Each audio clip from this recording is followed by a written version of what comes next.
नमस्कार, news point लेकर हाजिर हूं मैं राजीव। दोस्तों, अमेरिकी राष्ट्रपति डोनाल्ड ट्रंप रोजाना अपने बयानों के नए नए बम भारत के लिए फोड़ रहे हैं। जी हां, बिल्कुल आप सुन रहे हैं, बयानों के नए नए बम डोनाल्ड ट्रंप भारत के लिए फोड़ रहे हैं। कुछ घंटे पहले डोनाल्ड ट्रंप ने बयान दिया है कि एप्पल के सीईओ टिम कुक, उनको मैंने कहा है कि तुम इंडिया में आईफोन बनाना बंद करो क्योंकि वो बहुत टैरिफ लगाता है। फिर यह कह दिया कि इंडिया ने हमारे सामानों पर कोई टैरिफ न लगाने का प्रस्ताव दिया है। इसके बाद डोनाल्ड ट्रंप ने अब यह कह दिया है कि पिछले हफ्ते भारत और पाकिस्तान के बीच हालात बहुत बिगड़ रहे थे, तो मैंने बीच बचाव किया और कहा कि लड़ाई की जगह ट्रेड करते हैं। इस बात पर पाकिस्तान भी खुश था और भारत भी खुश था, लेकिन ऐसा ना हो कि मैं यहां से जाऊं और 2 दिन बाद पता चले कि कुछ सेटल ही नहीं हुआ। इसके बाद ट्रंप ने यह भी कहा कि दोनों देश 1000 साल से लड़ रहे हैं। पता नहीं ये 1000 साल वाला जुमला डोनाल्ड ट्रंप को नरेंद्र मोदी ने रटाया है या किसी और ने रटाया है, क्योंकि नरेंद्र मोदी का नाम यहां इसलिए कह रहा हूं दोस्तों, क्योंकि my friend Trump, my friend Donald Trump, ये तो नरेंद्र मोदी ही कहते थे। तो जब यारी है तो फिर हो सकता है कि किसके साथ कैसी दोस्ती कैसी दुश्मनी ये भी पता हो। कभी कभी तो ऐसा लगता है कि ट्रंप भी एंटायर पॉलिटिकल साइंस के मास्टर हैं, जिसमें इतिहास, भूगोल, अंतर्राष्ट्रीय संबंध किसी की जानकारी ना हो, बस बयान दे दो और बाकी काम प्रचार तंत्र संभाल लेगा। और ट्रंप तो इसके साथ साथ बड़े व्यापारी भी हैं, बल्कि अमेरिका का राष्ट्रपति होने से पहले वो तो व्यापारी ही हैं और उसी हिसाब से वो अपना व्यापार और राजनीति दोनों चला रहे हैं। अब मोदी जी को तय करना है कि ऐसे शख्स के साथ वो किस तरह के संबंध रखें। माय डियर फ्रेंड बोलने से अमेरिका आपका सगा नहीं हो जाएगा, ये बात अब साबित हो चुकी है। और ट्रंप के हालिया बयान तो ऐसे हैं मानो किसी दुश्मन देश ने दिए हैं। पाकिस्तान के साथ हमारे संबंधों में जो तनाव बढ़ा है, उसका खामियाजा आम जनता और बहादुर सैनिक भर रहे हैं। लेकिन ट्रंप को इससे क्या, वो आराम से सीज फायर कराने के बयान दे रहे हैं और उनसे मिलने मुकेश अंबानी कतर पहुंच रहे हैं। जी हां, आप सही सुन रहे हैं, डोनाल्ड ट्रंप से मिलने मुकेश अंबानी कतर पहुंच गए, दोहा पहुंच गए, कतर की राजधानी दोहा।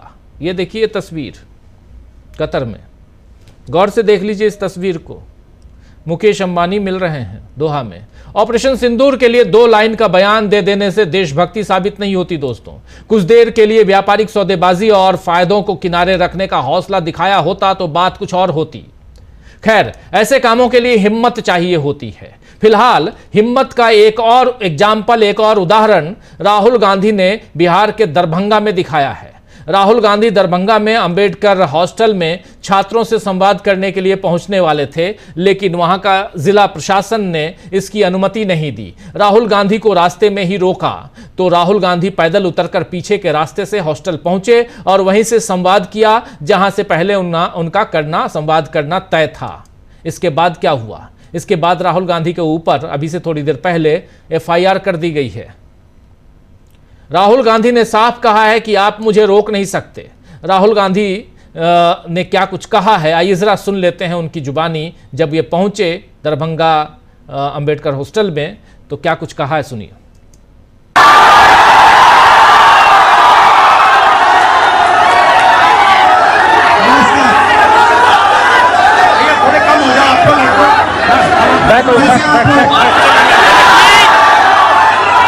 देखिए, मैं आपसे मिलने आया और मेरा लक्ष्य सिर्फ ये था कि मैं आपसे बात करूं, मैं आपसे बात करूं जो मेरे दिल में है मैं आपको कह दूं और जो आपके दिल में है वो आप मुझे कह दो। मगर प्रशासन ने मुझे पूरी तरह रोकने की कोशिश की, बैरिकेड लगाया और मैं पीछे के रास्ते से आपके यहां आ गया। तो आपने सुना, यहां राहुल ने ऐलानिया कह दिया कि बिहार पुलिस ने मुझे रोकने की कोशिश की, लेकिन वे मुझे रोक नहीं पाए क्योंकि आपकी ताकत मेरे पीछे खड़ी है। हमने पीएम नरेंद्र मोदी से कहा कि आपको जनगणना करानी होगी, जाति जनगणना करानी होगी। आपके दबाव में पीएम नरेंद्र मोदी ने देश में जाति जनगणना की घोषणा की। ये बातें यहां छात्रों के बीच राहुल गांधी आज कह रहे थे। इधर कांग्रेस अध्यक्ष मल्लिकार्जुन खड़गे ने राहुल को रोके जाने पर ट्वीट किया है।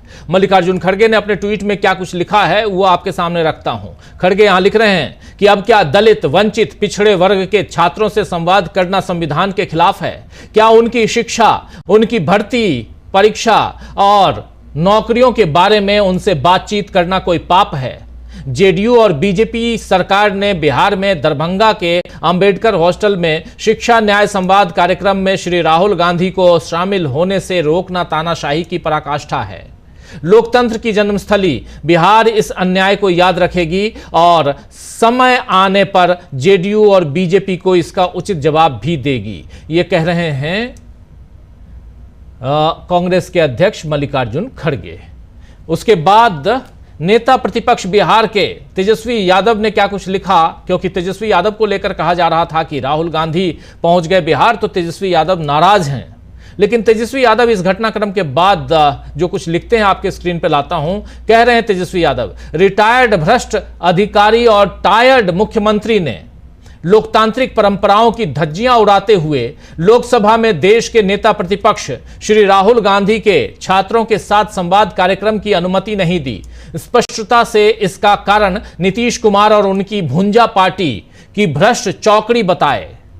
बिहार में अपराधियों में तांडव मचा रखा है। प्रतिदिन सैकड़ों हत्याएं हो रही हैं।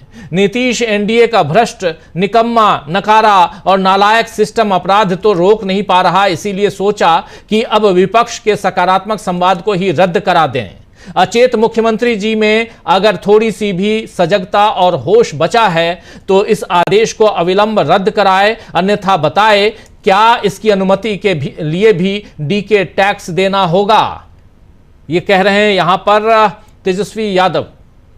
एक ट्वीट में राहुल गांधी ने लिखा है इस घटनाक्रम पर कि मैंने संसद में कहा था मोदी जी को जातिगत जनगणना करवानी ही पड़ेगी। अब बिहार की इस क्रांतिकारी धरती से कह रहा हूं, शिक्षा और न्याय के लिए हम ये 3 काम करेंगे। यहां 3 काम रख रहे हैं राहुल गांधी। प्रभावी और पारदर्शी जाति जनगणना, दूसरा काम प्राइवेट शिक्षा संस्थानों में आरक्षण और तीसरा SC ST सब प्लान सख्ती से लागू। इनके लिए हम सड़क से संसद तक लड़ेंगे और हर हाल में 100% करके दिखाएंगे। ये कह रहे हैं आरक्षण की बात। राहुल गांधी ने यहां जातिगत जनगणना की बात कही है। दरभंगा के बाद राहुल पटना पहुंचे और वहां उन्होंने थिएटर में फुले फिल्म देखी और इसके बाद सामाजिक न्याय को आगे बढ़ाने के लिए सामाजिक कार्यकर्ताओं से चर्चा की। फुले फिल्म देखकर राहुल गांधी जब बाहर निकले तो उन्होंने क्या कुछ कहा है, आइए जरा वो भी सुन लेते हैं। सुनिए जरा। मैं स्टूडेंट से बात करने आया था, कमजोर वर्ग के स्टूडेंट्स, दलित, पिछड़ा वर्ग अति दलित वर्ग, बट अलाउ नहीं किया, रोकने की कोशिश की, बट हो गया हमारा काम। और सबको ये जो फुले जी की फिल्म है ये सबको देखनी चाहिए, बहुत अच्छी है। धन्यवाद। तो फुले फिल्म बहुत अच्छी है, लेकिन इसके बाद जब इनसे पूछा गया है कि आपके ऊपर FIR दर्ज करा दी गई है तो उन्होंने कहा कि एक मेडल और लग जाए, क्या दिक्कत है, क्योंकि 30-32 तो पहले से है, यानी 30-32 केसेस इनके ऊपर पहले से चल रहे हैं। एक चल गया, मुझे रोका गया और मुझे वहां पहुंचना था इसलिए मैं वहां गया। अब इसमें अगर गलती है, लगता है प्रशासन को, मेरे ऊपर अगर आप केस करना चाहते हैं कर दीजिए। ये बात यहां राहुल गांधी बहुत ही सफाई के साथ, साफगोई के साथ यहां कहते हुए नजर आए। राहुल गांधी का बिहार दौरा काफी धमाकेदार साबित हुआ है दोस्तों। कांग्रेस तो शिक्षा और सामाजिक न्याय की बात करने निकली थी, लेकिन बात लोकतंत्र और तानाशाही के खिलाफ खड़े होने पर पहुंच गई, क्योंकि राजनीतिक अन्याय बीजेपी और नीतीश सरकार ने करने की कोशिश की। इस गलती से बीजेपी ने खुद ही कांग्रेस को बढ़त दे दी है, क्योंकि अब बिहार का युवा महागठबंधन के साथ नजर आ रहा है। इधर अमेरिका चले, अमेरिका को ठीक से जवाब न देकर भी बीजेपी और खासकर नरेंद्र मोदी ने बड़ी गलती कर दी है, जिसमें कुछ उद्योगपतियों को मुनाफा भले हो जाए लेकिन बीजेपी का बड़ा नुकसान हो जाएगा। यह भी तय मानिए, यह साफ दिखाई दे रहा है।